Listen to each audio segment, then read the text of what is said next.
O que fazer das tradições? Evangelho de Marcos. Comentário de Mari Persona.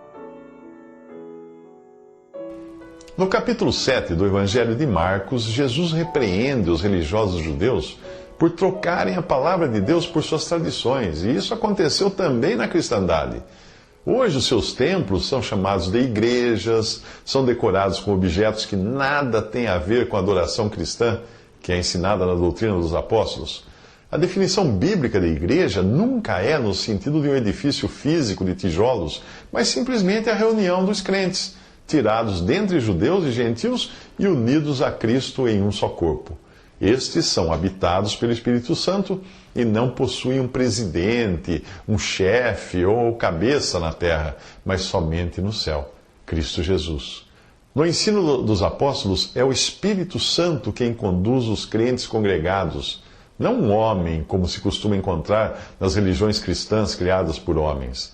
Nessas religiões, existem ministros, pastores, padres, dirigentes, maestros, regentes, líderes de louvor, diretores de música, etc, etc.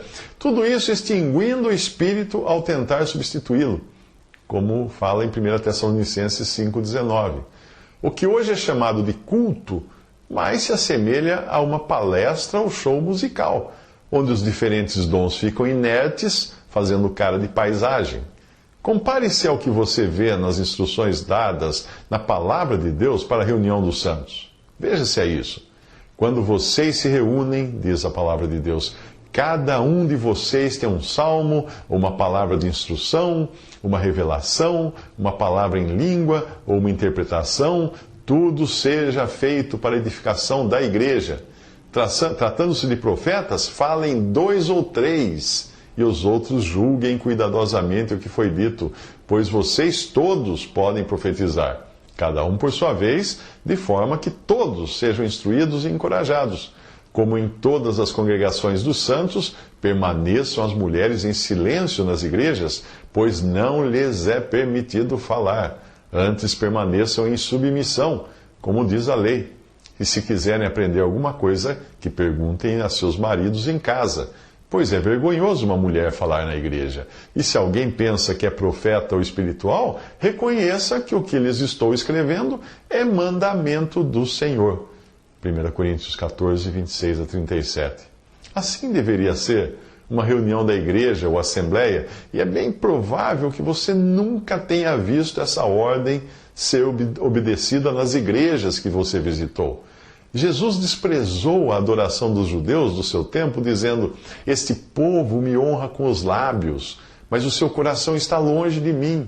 Em vão me adoram, os seus ensinamentos não passam de regras ensinadas por homens." Marcos 7, de 6 a 7. O que será que ele pensa da adoração cristã atual, baseada em dogmas e tradições e não na palavra de Deus? Ao responder aos religiosos judeus, que se apegavam às regras e tradições para mudar apenas o exterior, Jesus diz: o que sai do homem é que o torna impuro, pois do interior do coração dos homens vêm os maus pensamentos, as imoralidades sexuais, os roubos, os homicídios, os adultérios, as cobiças, as maldades, o engano, a devassidão, a inveja, a calúnia, a arrogância, a insensatez. Marcos 7, de 20 a 23. Quer saber identificar uma religião falsa? Pergunte como obter a salvação eterna. Se a resposta for mudança de modo de pensar e comportamento por meio de regras e costumes, essa religião só fará de você um hipócrita. Se fizer tudo o que ordenarem, você será apenas mais um dos muitos sepulcros caiados do mundo religioso, bonitos por fora, mas por dentro cheios de ossos e de todo tipo de imundície. Por fora parecem justos ao povo, mas por dentro estão cheios de hipocrisia e maldade. Mateus 23, 27 a 28. Mas se você for um bruto carcereiro, com a consciência culpada de uma vida de pecados, perguntará: Senhores, que devo fazer para ser salvo? E a resposta será a mesma que Paulo e Silas deram a um homem assim em Filipos: creia no Senhor Jesus e será salvo. Atos 16, de 30 a 31. Só isso? Não. tudo isso. Pois se você crê numa salvação que não vem de você, mas que é obra de Deus, a sua parte será apenas considerar-se incapaz e render-se a Jesus, o único que pode salvar. Ele salva para sempre e eternamente. Mas e se você for salvo assim e depois rejeitar essa decisão, perderá a salvação? Você não pode perder o que nunca teve, pois esta é a condição daqueles que só professam crer da boca para fora. Mas se tiver sido uma conversão real, nada poderá tirar você das mãos do Pai, nem você mesmo. A salvação é uma obra de Deus no pecador, não uma obra do pecador para Deus. Se você ler Romanos capítulo 8, versículos 30 a 31, destacando o sujeito oculto dessa passagem, você jamais ousará pensar que seja capaz de invalidar o que Deus faz. Veja só. E aos que Deus predestinou, Deus também chamou. Aos que Deus chamou, Deus também justificou. Aos que Deus justificou, Deus também glorificou. Que diremos, pois, diante dessas coisas? Se Deus é por nós, quem será contra nós? A resposta? Ninguém. Aquele que começou boa obra em vós, há de completá-la até o dia de Cristo Jesus. Escreve Paulo aos Filipenses, capítulo 1, versículo 6. Os verdadeiros salvos. Foi Cristo quem os reconciliou pelo corpo físico de Cristo, mediante a morte, para apresentá-los diante dele, diante do próprio Senhor Jesus Cristo, diante de Deus, santos, inculpáveis e livres de qualquer acusação. Colossenses 1, versículo 22. Em Marcos capítulo 7, nós vemos Jesus, o Filho de Deus e Criador de todas as coisas, entrar sem alarde numa casa dos arredores de Tiro e Sidom, querendo permanecer incógnito. Mas ele é logo abordado por certa mulher cuja filha estava com um espírito imundo. Ela veio e lançou-se aos seus pés. A mulher era grega, cirofenícia de origem, e rogava a Jesus que expulsasse de sua filha o demônio. Jesus diz a ela: deixe que primeiro os filhos comam até se fartar, pois não é correto tirar o pão dos filhos e lançá-los aos cachorrinhos. Isso está em Marcos 7, 25 a 27. Alguém poderia interpretar a sua resposta como se ele dissesse: você sabe com quem está falando? Ou então, ponha-se no seu lugar, mulher. Mas pensar assim do Senhor é não conhecer o seu caráter. A sua resposta não é uma negativa, mas é um teste para ver se ela reconhece a missão daquele que veio para o que era seu. Segundo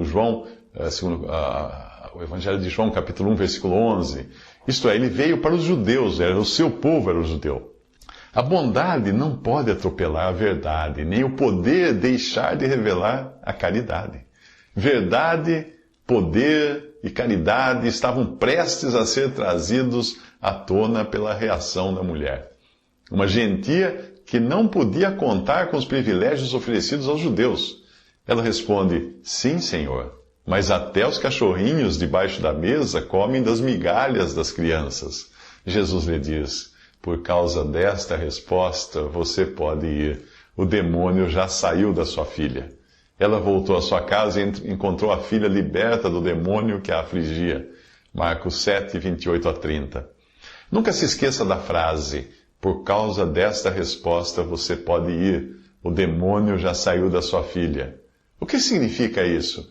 Que a mulher não queria furar fila e nem atropelar os planos do Senhor. Ela estava disposta a se considerar um mero cãozinho e ficar com migalhas do poder de Jesus. Que contraste esse com aqueles que acham que o Senhor seja obrigado a atender todos os seus caprichos de prosperidade, saúde e poder.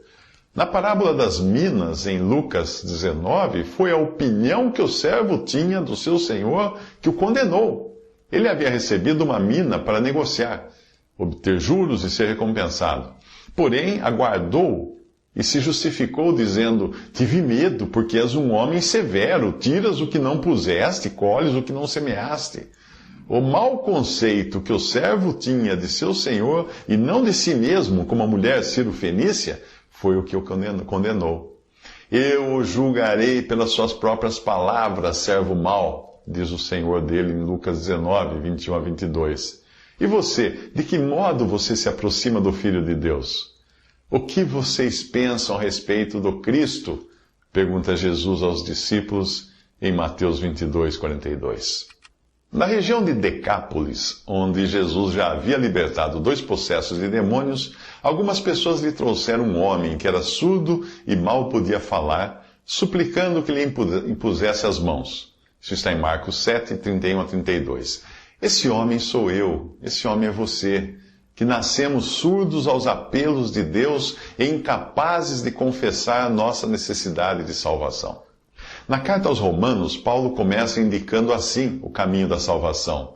A justiça que vem da fé diz: não diga em seu coração, quem subirá ao céu, isto é, para fazer Cristo descer, ou quem descerá ao abismo, isto é, para fazer subir Cristo dentre os mortos. Romanos 10, de 6 a 7. Dizer que a justificação do pecador é pela fé, e não por esforço próprio, gera espanto. Pessoas falam: como assim?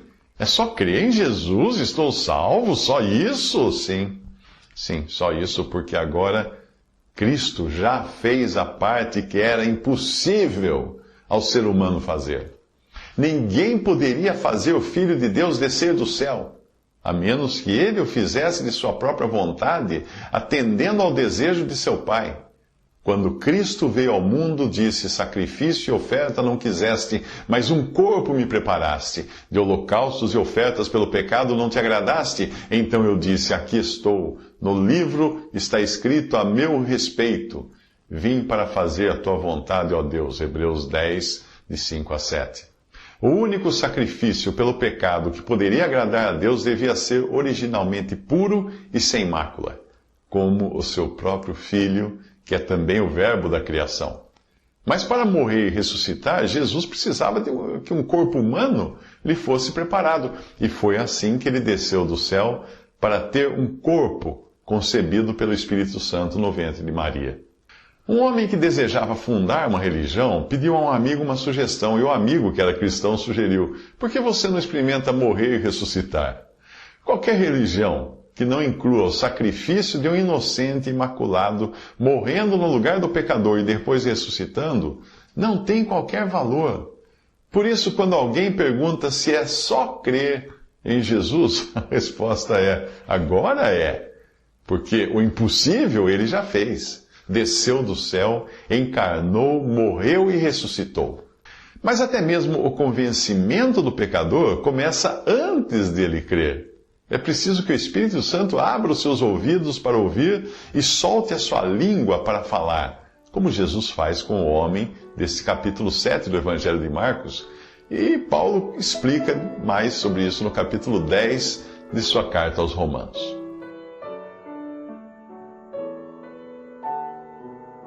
Visite Respondi.com.br. Visite também 3minutos.net.